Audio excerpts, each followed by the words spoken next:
Hello folks, we are back in the Tar Heel State for another go today, just to see what North Carolina's culture is really like. This is going to be a very long trip, longer than the Appalachian Adventure.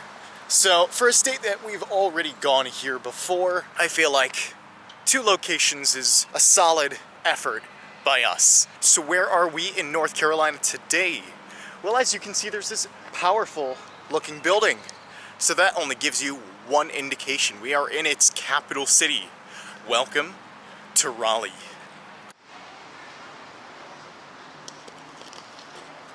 It was here in the state of North Carolina that 3 of our US presidents in history hail from. Andrew Jackson, number 7, James K. Polk, number 11, and Andrew Johnson, number 17. He was actually born just a mile or 2 away from where we are standing right now.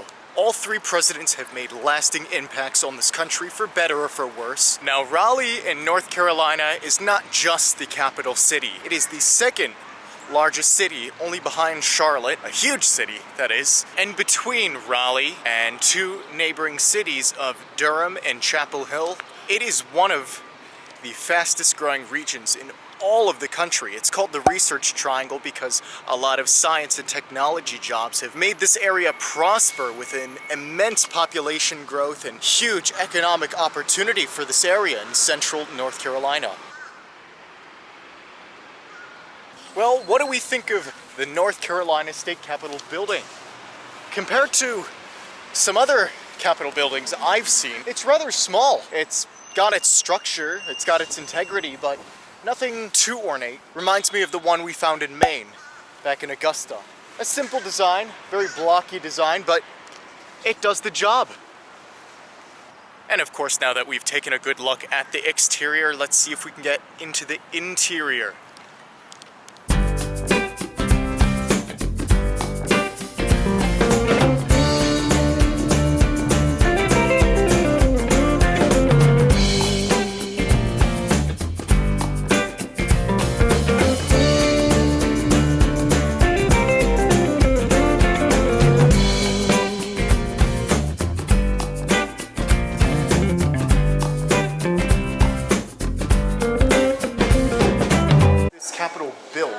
This is the actual building. This has been completed in 1840. 1840. And I noticed. The second one here. Your second one? The second one, the first one was completed on 1794 to 96. Yeah. It burned in 1831. Yeah, but this one took about 7 years to build. Wow. Yeah. And I noticed it's like a classical design. It's Greek Revival, which was very common during that time period. I the see. Early 1800s. It was kind of like the new in fashion moment. It's very simplistic, the Greek Revival. But it's what makes it so unique. It's one of the few existing capitals that predates the Civil War. Oh, antebellum, yeah. Mm-hmm. And so when people come in here and think, why is it not grand and huge and all this? Well, at the time it was grand. Right. At the time, North Carolina was not that heavily populated, so it was something big. Right. And it faces east, as Greek Revival faces east. And of course, most of North Carolina's, let's just say towns and stuff were east of here. This was the back country. Right. Once again, I love going into the interior of the Capitol buildings because it's almost like you don't judge a book by its cover. Sure, this may be a rather small Capitol building, but inside it was probably one of my most enjoyable times inside. It was almost like a museum. Each floor had its own thing. Sure, it had its functional rooms like the House and Senate, but then in the top, you found like this little historic museum with a library room and a geology room, and it was amazing. And of course, the people are friendly. One of the most friendly staff I've experienced at a Capitol building. Now, there's a bit of a stereotype about the South, where we are finally here on our Southeast trip in the definitive South, a quintessentially southern state of North Carolina. People might think of it as a rather backwards culture, but it's really urban versus rural. I mean, all states have their fair share of cities and rural areas. That's just how humanity is today. And it's no different in the Tar Heel State. So let us explore the capital city of Raleigh, North Carolina, a city that has both preserved its southern heritage and traditions, but has also developed and modernized to become a leading, growing 21st century city.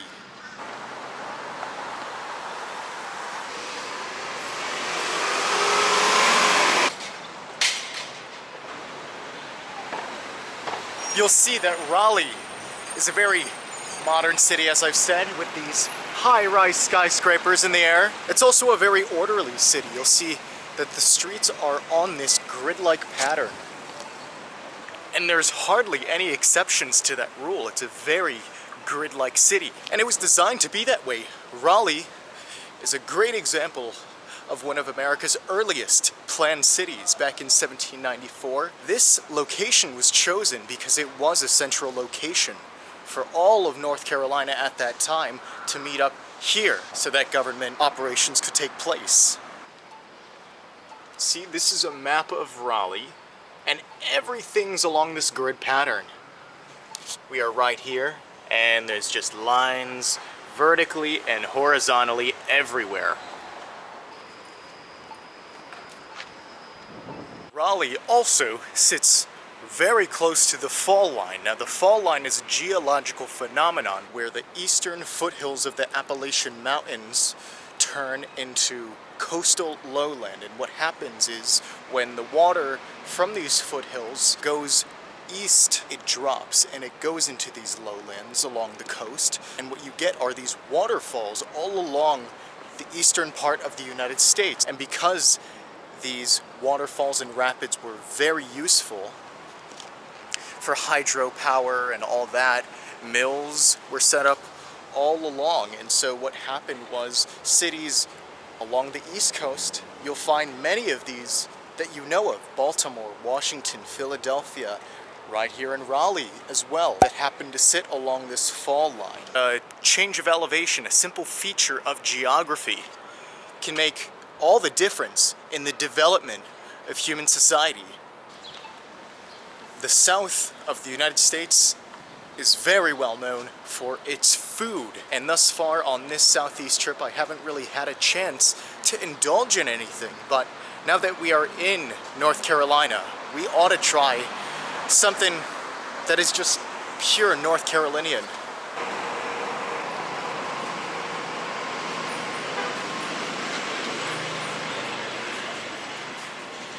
I guess I'll take just classic barbecue, North Carolina style. Okay, plate, sandwich, Oh, tray. just a plate of North Carolina barbecue, Brunswick stew, and potato salad. All right, and to drink? Can I have some cheer wine? You can. Would you like a glass of ice to go with it? It's in a can. Sure. I'll be back. Thank you very much. Basically, what makes it stand out from all the other barbecues? It's vinegar-based. Vinegar-based. Eastern North Carolina style is vinegar-based. Okay. Which is different from everywhere else. Yeah, thank you so much. You're welcome, honey. You let me know when you need something, okay? All right. Holy crap, we are in the South. We are feasting.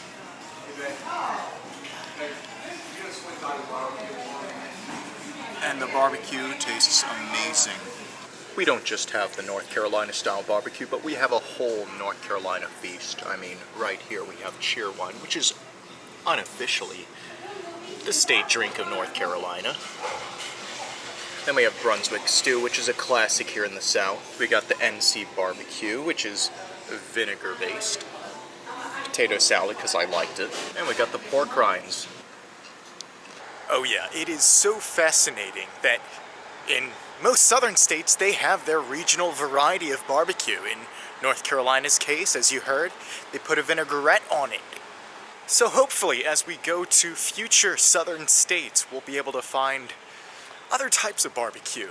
It'll be cool to compare in contrast. I just want to give a little shout out to Clyde Cooper's Barbecue, a generations-long business here in Raleigh that has great service, even better food. Unbelievable. It was just heavenly, that meal I ate. Say goodbye to all the high-rise skyscrapers. Let's go a little bit back in time, somewhere outside the city for a little more fun to close out the video.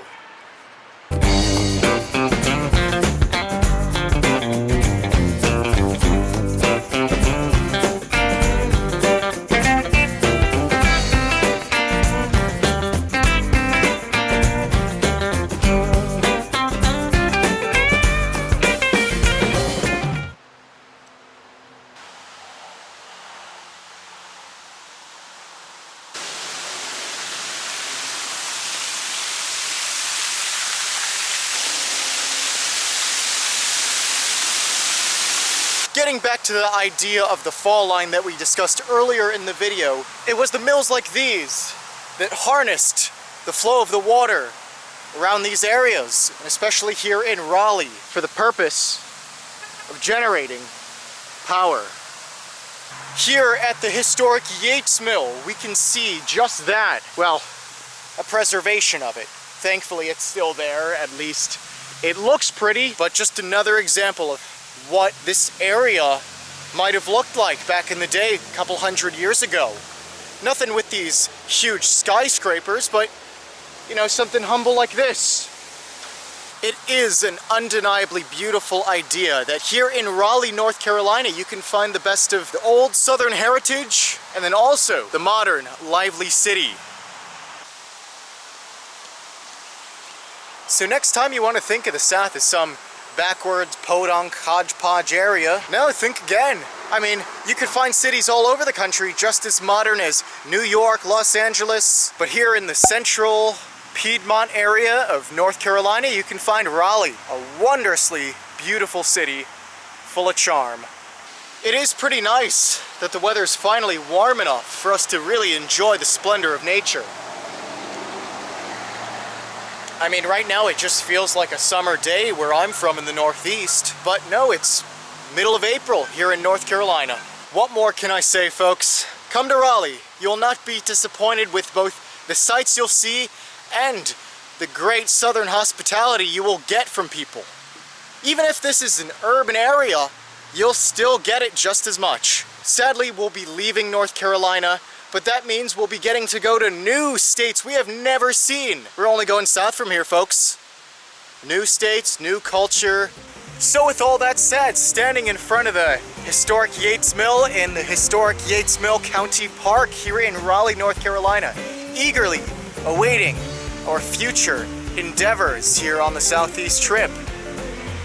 More travels to come. I will see you at the next location.